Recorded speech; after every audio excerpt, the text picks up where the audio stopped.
Hey everyone, this is Maddie, and today I'm going to be explaining hypoxemia and how our body uses negative feedback to fix it. First, let's talk about hypoxemia. Hypoxemia is when there isn't enough oxygen in the blood, and since every cell in our body needs oxygen to work properly, having low oxygen levels can become a problem if the body doesn't respond. Negative feedback is the body's way of keeping balance. When something changes, the body responds in a way that reduces that change and brings things back to normal. How I chose to represent that was this little loop.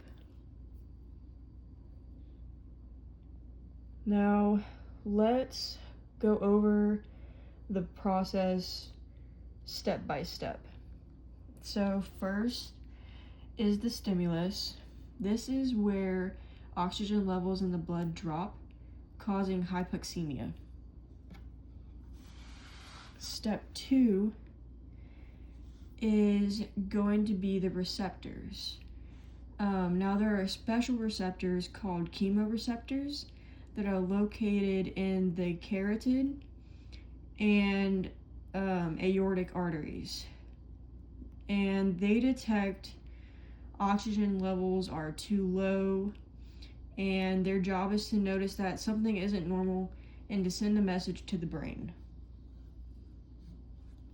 Step 3 is our control center. This is where the message travels to the medulla oblongata, and that's located in the brainstem. The medulla receives the information and decides what the body needs to do to fix the issue. Step 4 is our effector. Once the brain sends the signals, it goes to the diaphragm and other breathing muscles. These muscles start working harder to help us breathe faster and deeper, which is where step number 5 comes into play.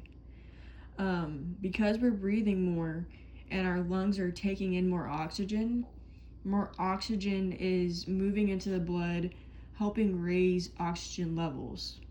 And this is our response. Step 6, the final step, our result.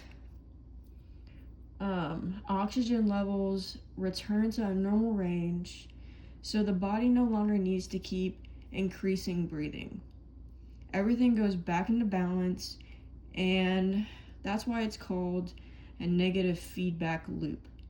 The body's response reduces the original issue instead of making it worse. And now, with that being said, everything is back to normal.